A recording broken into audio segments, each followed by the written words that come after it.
All right, my name's Karen, this is The Agile Life, and I want to talk to you about pain. And I am sitting here with a big smile on my face because I don't want this to be a depressing conversation. Pain is pretty horrific, and having a chronic pain condition sucks.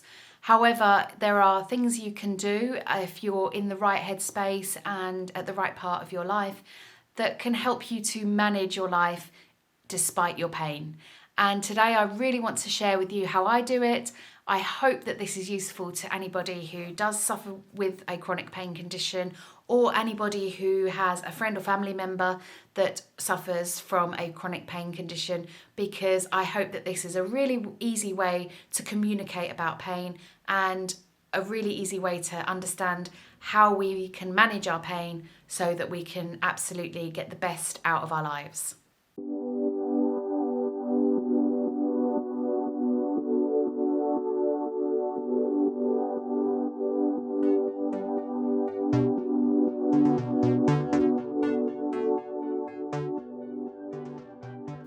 So without further ado, we're going to equate pain to money, and we're going to talk about movement budgets and pain debt. So if you happen to be a healthy, active person, and on an average day, let's say you've got a phone in your pocket or a pedometer, or you've got one of those fancy pants watches, let's say that you go around your normal everyday life and you hit 8,000 steps quite comfortably. And you wake up the next morning, you're fine, and you can do 8,000 steps consecutively every day for the rest of your life, and you know you're absolutely fine. 8,000 steps is your baseline movement budget. Now, if I was to say to you, let's go for an extended shopping trip, and maybe you hit 15,000 that day, you might feel a little bit achy in the morning. You've gone over your movement budget, and you're now paying back with pain debt. Now let's take that one step further. And instead of your small increase to 15,000 steps, I say, let's go run the marathon. And not only today, but tomorrow, the next day, the day after that, let's go and run a week's worth of marathon. But if you just go ahead and do that with no training and no kind of upskilling, and you haven't increased your fitness, and you normally only do 8,000 steps, you're going to be in a lot of pain by the end of that week. So you've increased your movement significantly by thousands of %, and that has created a big fat pain debt and potentially can cause you injury. So not ideal, right? Well, if you're somebody who has a chronic pain condition and has a physical mobility challenge or any other kind of issues where walking around or moving around hurts, then actually your baseline movement budget might be 60 steps or 100 steps or maybe 200 steps. But if you imagine that same healthy person with their pedometer on doing 200 steps, they might not even have left the house. Maybe they've done breakfast for the kids, done a little bit of work, got themselves dressed and ready. They've not even left the house. So if you're somebody who's then trying to emulate their life with your 200 or 300 steps, you might be really doing those marathons, but doing them every day consistently, and no wonder you're in pain.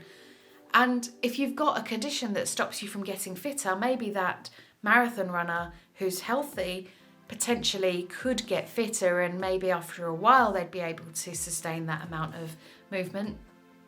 It's not always as easy for somebody who has a physical health condition or a disability. So what do we do? Well, in order to get through our lives, we either live in debt, as in live in pain, or we get a payday loan by taking pain relief, where we end up paying back far more than we can afford. And it gets people into trouble if they're constantly doing it. Pain relief is phenomenal. Do not think that I am bagging on pain relief. I survive on pain relief at times, and I know that for many people with a chronic pain condition, it's the only way they can get through their lives for them at this time. Hopefully this will help them to maybe find another way and a way to support that.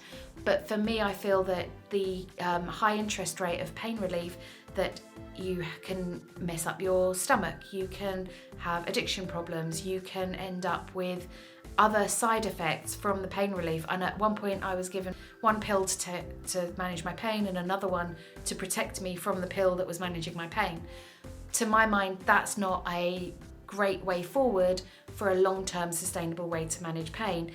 It's definitely one of the tools in the toolbox, but it does have a high interest rate.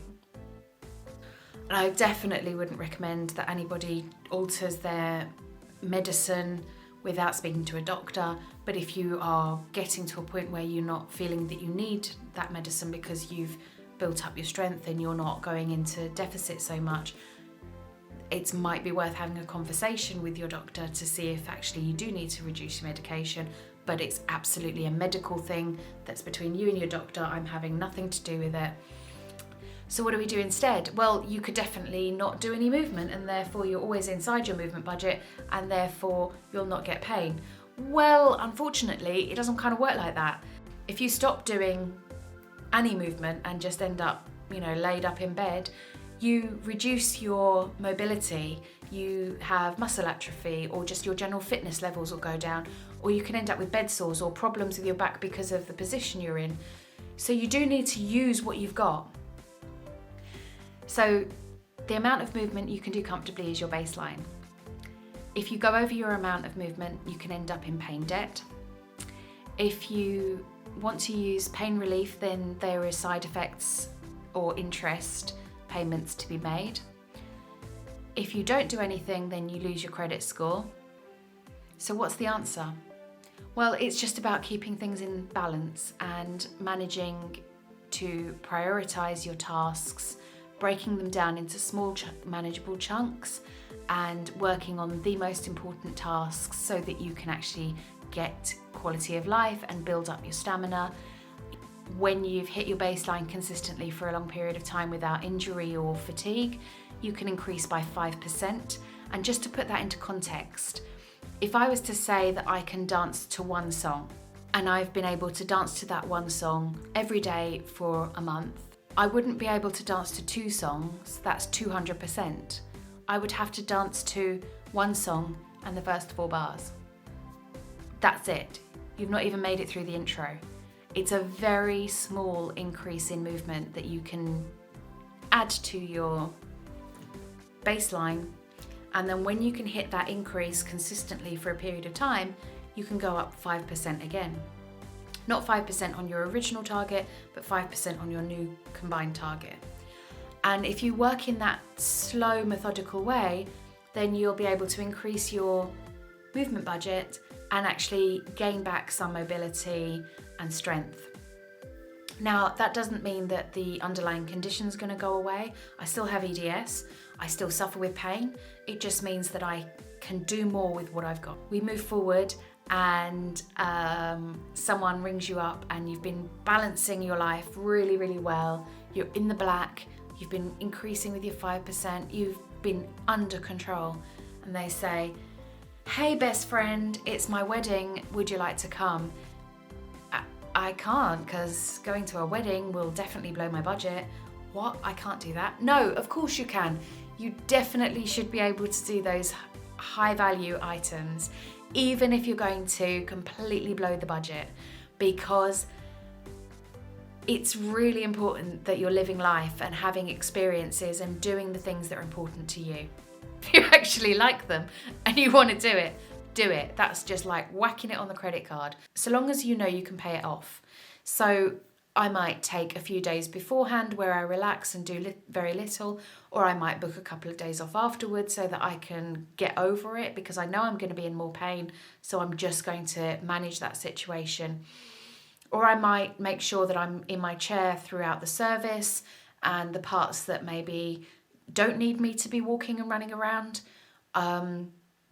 But when it comes to the dancing, which I really value, I'm going to be up there for those 90s tunes or whatever trashy things the DJ puts on, just like everybody else, because that's valuable to me and that's what I prioritise for my movement spend.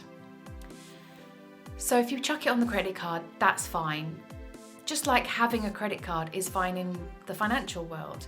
It's just not fine if you're always chucking everything on your credit card. If you can't pay it off, then don't spend it. If you want to pay it off and you're willing to take the extra pain, take the pain relief, do what you've got to do, take 3 days off, not clean your house, whatever you need to do to get takeaway, whatever you need to do to get through that situation, because it's so valuable to you, it's worth it, have at it. Just don't do it all the time. Wait until you can build yourself up so that you can do it more frequently. And if you're doing it all the time, boom and bust, you can actually end up injuring yourself or sliding back down that wonderful increase in movement that you've created. Sometimes you will have setbacks. It's okay, that's to be expected. It's just about knowing the tools and the techniques and an understanding of your pain to then go, okay, well, you know what, I was at 500 steps, I've gone back down to 100. I know I've got to creep back up again because I blew it. I didn't do it right, but I've learned from that and I'm going to move forward. We're not going to be great all of the time at balancing our budgets. We're not going to be perfect. Just like I think I've got a reasonable handle on my money, sometimes I get it wrong and I suffer and I deal with it. The key to dealing with a flare-up is having a good flare-up strategy. We can talk about that another day, but give yourself a break if you screw up. Keep plodding along, try to reach your goal by using great pacing techniques, breaking down your tasks and delivering what you need to deliver and getting all of the benefits of life. So if you're somebody who's an ally of somebody with a pain condition and you've come here to learn more about it so that you can be helpful to that person, you are awesome. And I've heard some absolute horror stories about people who are not like you. So thank you for being here. What I would say though is don't take this to that person and just hammer them. You're not managing your pain budget. You're not managing your pain budget because you're just adding to their pain. Being an ally requires you to talk to that person, speak to them and understand what they need in order for them to be successful. And if you want to lend a hand, then that's awesome.